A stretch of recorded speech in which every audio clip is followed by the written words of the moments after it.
All right, so Laura Ingraham is taking a vacation, vacation amid the advertiser boycott and all the outrage that's still growing. It hasn't died down.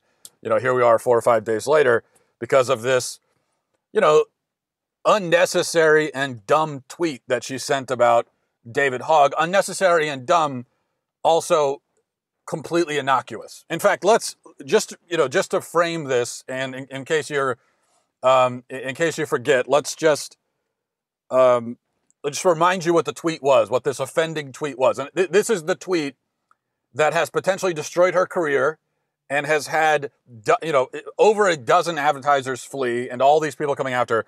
And this is the tweet, okay, that she sent on March 28th at 11:45 a.m.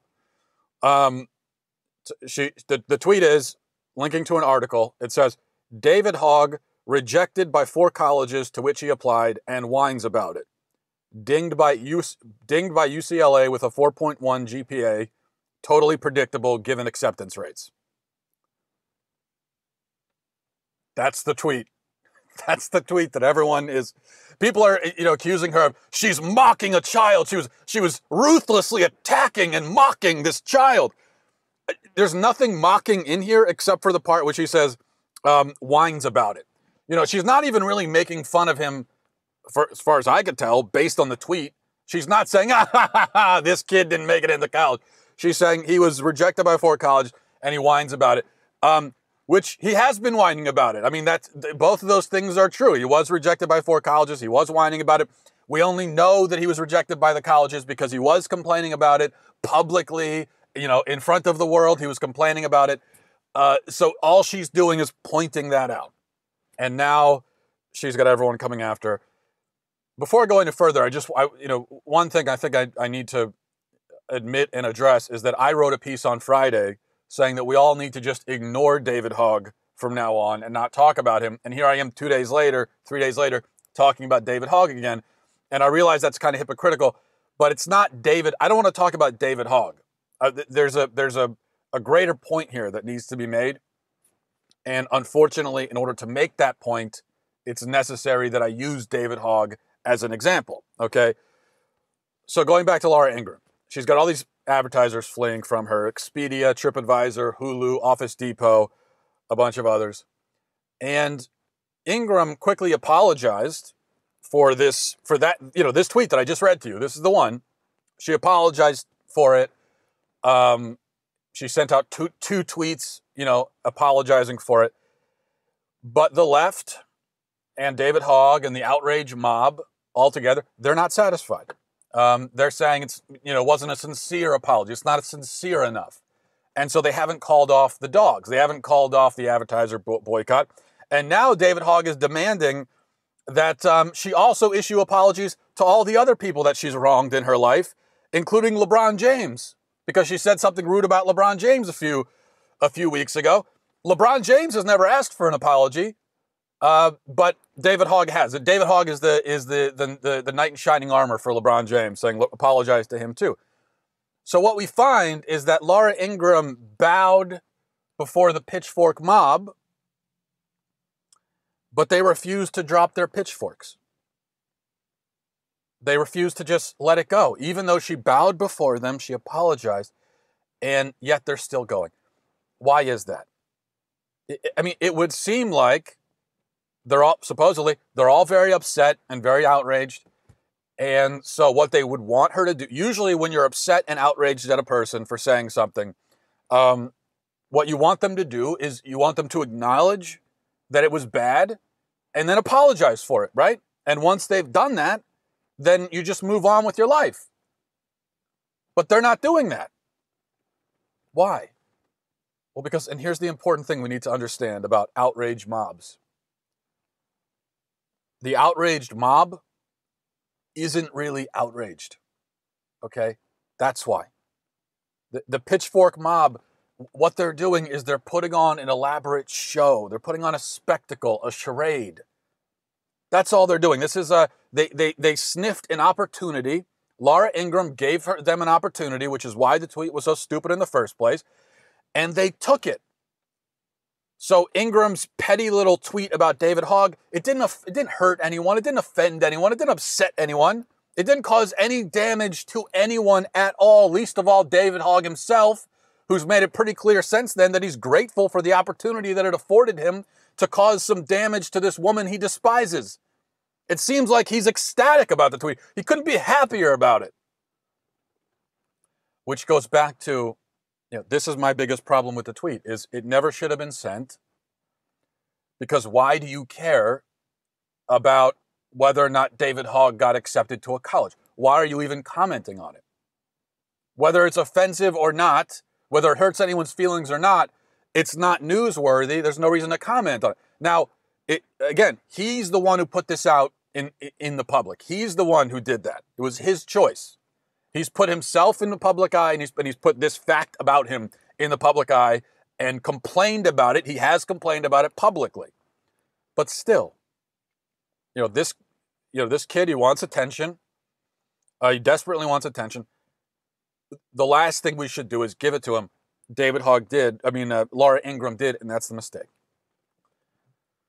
But then she apologizes, and they don't leave her alone, because this is how the game works. This is how the game always works. And we should understand by now. Laura Ingraham, of all people, should understand. This is how it works. Somebody says or does something uncouth, or supposedly uncouth, or slightly uncouth, and the opportunists who reside on the opposite end of the spectrum from where that offending person resides, and I'm not saying this is just on the left. The right can do it too. But, all the opportunists who are on the opposite end of the spectrum from where that person resides, they seize upon it, whatever the remark was. Nobody actually cares. Nobody's upset. Nobody's offended. Nobody cares. But they seize upon it. They grab hold of it, and they just squeeze it dry of every advantage they possibly can. They get every last drop of advantage out of this dumb, irrelevant statement or tweet or whatever that nobody in the country actually cares about. This is how it works. And this is also exactly why you don't apologize to the outrage mob. Okay? Never apologize to them. Never apologize to the outraged masses. Never go in front of the Pitchfork mob and issue an apology. Never do it. Now, I do believe that we should always repent. As a Christian, if we do something wrong, we should always repent. We should repent to God if we do something wrong. Jesus is pretty clear about that. But Jesus, there's another interesting fact about Jesus that we overlook, I think, sometimes when we read the Gospels. Jesus, who of course never had a reason to apologize to anybody, he also had a habit of giving the cold shoulder to disingenuous people.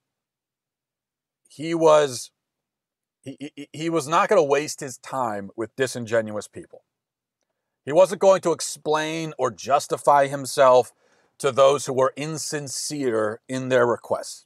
He wasn't going to be baited. He wasn't going to be used. He wasn't going to be backed into a corner.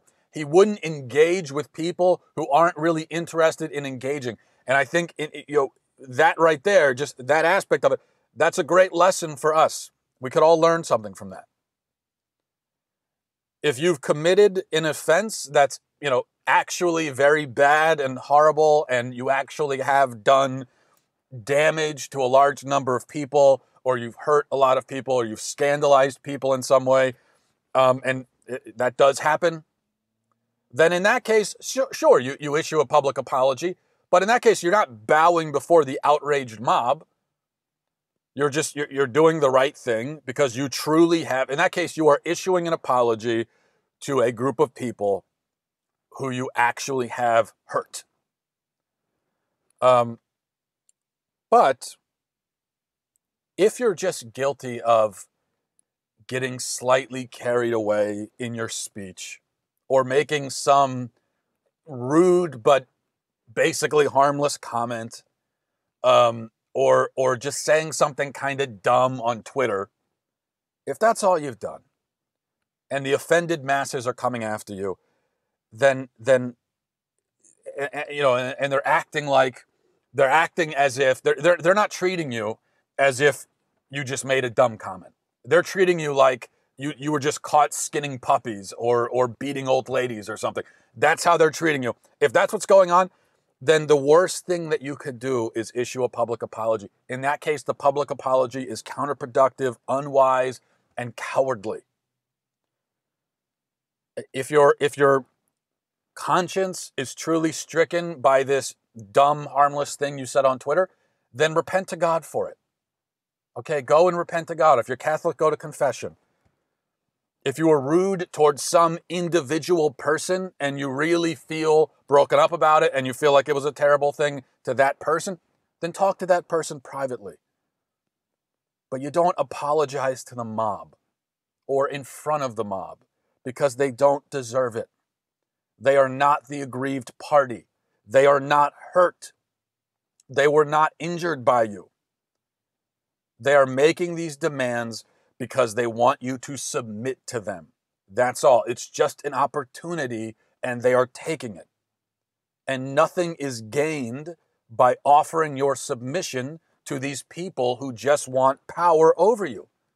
All you've done is vindicated their unfair and dishonest tactics.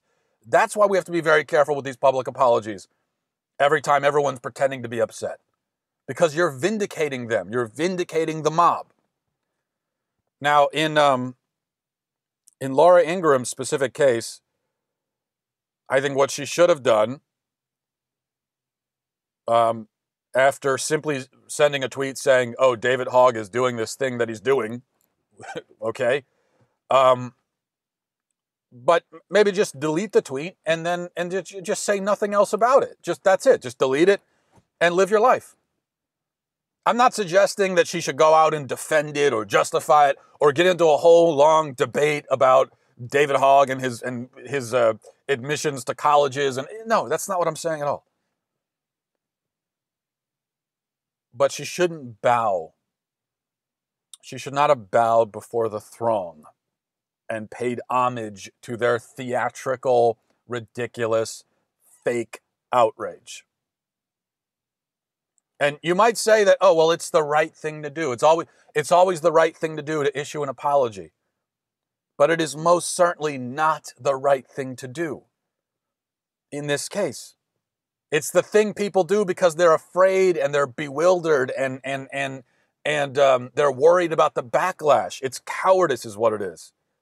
It's not something they do because they're driven by this deep feeling of guilt and regret. There's no reason for a deep feeling of guilt and regret anyway. Because her breach of ethics in this case was so extraordinarily minor and harmless. And here's the thing, that according to the left, the only reason she's apologizing is because of the advertiser boycott, just because she wants to save her advertisers. And they're absolutely right about that. That's why the apology never should have been offered, because it's a disingenuous apology to disingenuous people. I mean, think about it. If you walk through a door, okay, and you don't hold the door for the person behind you, that's a rude thing. It's a thoughtless thing. Then good manners would dictate that after doing that, you quickly turn around and apologize to the person. But if before you even get a chance to apologize, if this person comes bursting through the door and just starts screaming at you and berating you and getting in your face, and they rile up a mob to come after you and try to destroy you because of this just slight breach in manners, then what should you do? Do you offer the apology in that case? No. Whereas otherwise you would have, in this case you don't. Because who would you even be apologizing to? And what about? The mob, they don't care about the door. This isn't about the door. They're just happy for an opportunity to rip somebody to shreds. That's all this is about for them. So just because they're reacting this way, now you have to fall to your face and flagellate yourself in public because the mob decided to make a mountain out of a molehill? You have to go along with it and pretend like the comment was something, or pretend like the breach in manners was more than it actually was because they're pretending? No. And it doesn't matter anyway. There's nothing you can say to them. There's nothing you can do. And so all you can really do is just move on with your life and be done with it. Let them go and find some other carcass to eat.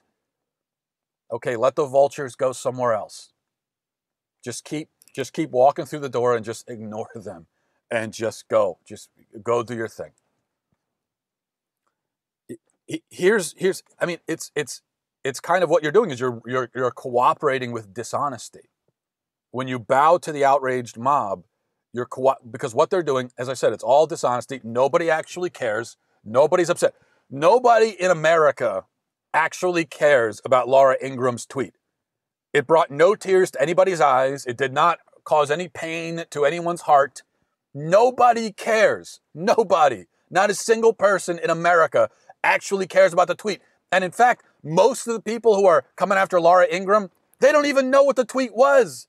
They just they saw a headline that, oh, she's attacking. So that's all they need. It doesn't matter. They're saying, oh, well, thank God. This is a chance to go after Laura Ingraham. I hate her. So it's dishonest. We cannot cooperate with dishonesty. Now, here's the other thing we should remember. The outrage doesn't matter. It won't last. Do you think that's why? Now, the mob, they really have no power over you, except, unfortunately, these days, they do have some artificial power. Because these companies will, once the advertisers start pulling out, well, okay, that's a real thing. That causes damage to. But there's no reason. Once the mob starts, oh, we're going to start boycotting all these advertisers. There's no reason for the advertisers to actually pull their ads or anything like that. Because these people, they're not actually boycotting. How many now there are boycott threats in this country 5 times a day, but how many actual real boycotts have there been in America since like the Montgomery bus boycott? I mean, how many times have a large group of people actually changed their consumption habits because they're upset at a company for this or that reason? There's the Montgomery bus boycott, and then what else do we have? Maybe the NFL. Maybe the people fleeing the NFL. Maybe that's another example. So that's like 2 examples I can think of. But all of these other people are saying, oh, we're going to cancel our Hulu subscriptions because we're upset about it because they advertise on Laura Ingraham and she sent a rude tweet to David Hogg. How many of these people are actually canceling their subscription? Like 5 of them? The vast majority of the time, these boycotts aren't really boycotts. They're just threats of boycotts. They're just hashtags of boycotts. They're just people talking about a boycott, but there's no actual boycott. So there's no reason to bow to it. And everybody will just move on. That's the other advantage of not apologizing, is that you don't extend the story anymore. And eventually, very quickly, people just move on and they talk about something else. They go look for someone else they look for a new outrage of the day. They get bored with this outrage, they look for a new one. There's very little follow through. So who cares? Well, a lot of people care, apparently. But they shouldn't. Because outrage is nothing but a game in our culture. And it's a game you can't win. So it's a game that we shouldn't play. That's my point. All right, guys, have a great day.